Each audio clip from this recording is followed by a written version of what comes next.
Hei Matti-Pekka. Terve Peter.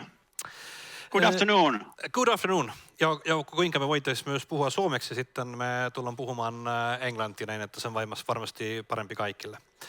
No niin, terveiset vaan Helsingistä. Joo. We'll switch to English. I kind of like was so easily going to finish, but forgot that it's probably not polite for everybody. Matti is from Aruba, and our topic is going to start with a very confusing pair of terms. One is Wi-Fi 6 and another one is Wi-Fi 6E. I understand the question of product and technology namings in this sphere could not have gone more confusing like it has. So which is one? Wi-Fi 6 and Wi-Fi 6E? Okay, there is in the wording there is a small difference, only this E letter, but actually this is big change if you think about the history and technology for Wi-Fi itself. So as we all remember, so this Wi-Fi 6 was launched about year 2018, and then we are familiar all with that one. But now this Wi-Fi 6E is the latest standard what we now have available for the Wi-Fi products. And actually what this E means there, it's a E like extended. So basically what this extension means is that we basically have more bandwidth available now for Wi-Fi users on the radio frequencies. And then basically it means that in the past, even we talked about the Wi-Fi 6, we still used radios 2.5 and 5 gigahertz. But now with Wi-Fi 6E, actually we bring into the table the new bandwidth, which is actually working in 6 gigahertz area. So it means that once we have a new fresh frequency bandwidth available for end users, so it means that we have more capacity available for end users, so better experience and more capacity available for Wi-Fi users. From the standardization point of view, how this actually happens is that these radio frequencies are pretty strictly regulated. And once we launch some products, so it means that basically it needs to be globally available. And now in European Union, this 6 gigahertz area, basically we are able to use about 500 megahertz of that area. So there was fully reserved 1.2 gigahertz area for this Wi-Fi 6E standard, which is available, for example, in the United States. But at the moment in European Union area, we use this 500 megahertz area. It's working in frequency area 5.9 until 6.4 megahertz. So basically, gigahertz. So it's basically starting from the 5 gigahertz where we used previously these 5 gigahertz channels. So basically we are starting that 500 mega range from that one. So that's basically the change. Naturally, we have all the functionalities what we used to have in Wi-Fi 6, like intelligent modulation, like OFDMA, security features like WVPA3, and also target wait time capabilities, which will increase the battery capacity for mobile devices. So basically, we have all the Wi-Fi 6 benefits, plus now we have more bandwidth available. So that's really cool thing what is happening now with this Wi-Fi 6E actually for end users. How does 6 gigahertz band differ from the 5 gigahertz? Because I understand that the higher the frequency, the probably less ability to get through barriers, I think, was one of the differences. But there are probably other things. What's kind of like from the radio perspective, are there cases where 5 gigahertz works better than 6, leaving aside the question of bandwidth and this? Yeah, basically, as I mentioned, this 6 gigahertz frequency is starting from the 5 gigahertz area what we are using at the moment. So naturally, this is the thing that what needs to take into consideration once the engineers and designers are planning the Wi-Fi networks.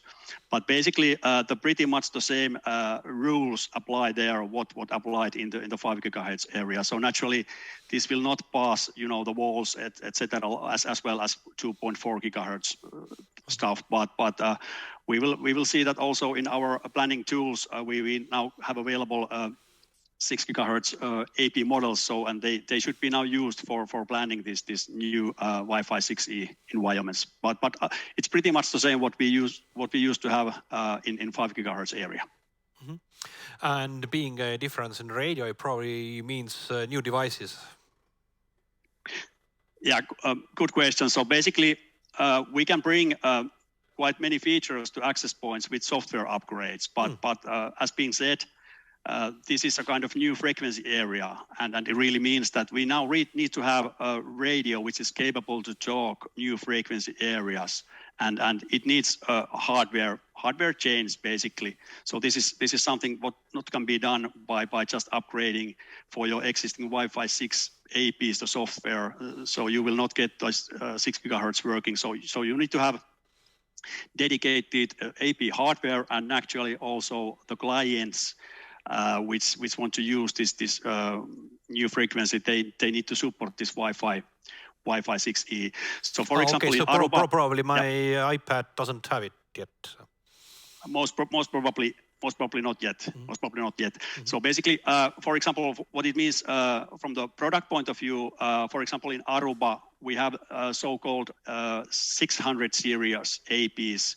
All APs which are starting with the AP6, it means that it's ready for Wi-Fi 6E. And at the moment, we have launched 3 models. So we have 335, which is a kind of medium AP, then 635, and then 655, which is the kind of a premium model, and then we have 615, which is a kind of entry-level device. And if you compare those products, so basically there can be some changes or differences, for example, from the radio perspective, that certain APs, like for example in our products 635 and 655, they actually have 3 different radios. So basically it means that you can have in the same AP simultaneously clients which are using 2.4, and then some clients are using 5, and then some are using 6. So that's working with our 635 and 655. Then these entry model APs like 615, basically there are 2 radios, and you can configure that one radio that actually is it using, for example, 5 or 6 gigahertz.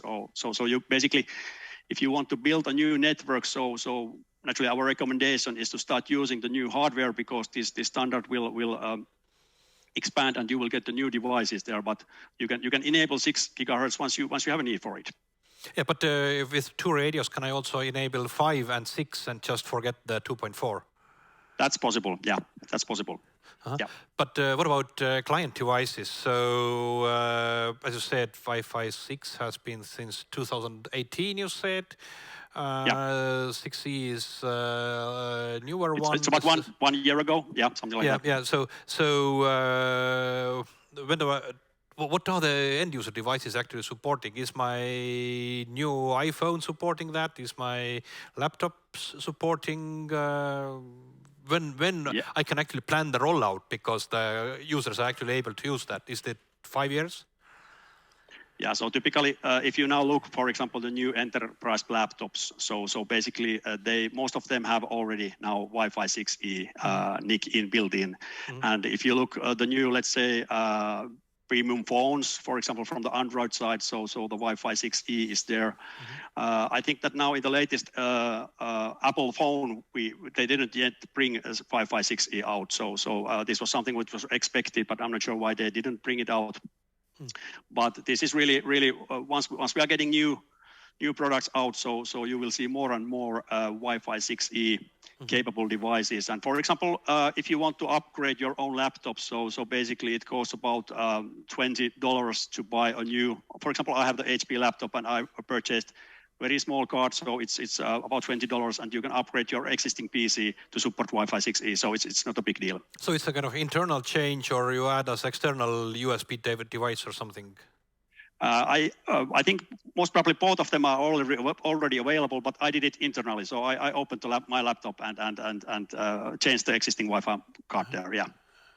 Okay, and your basic thing is that if you are building new networks or extending networks or upgrading network hardware, then it is important in 2022 or 23 almost to make sure whatever you are building is 6E capable. So when in a couple of years the rotation of all of the end user devices is getting there, you have this bandwidth or the frequency range also available.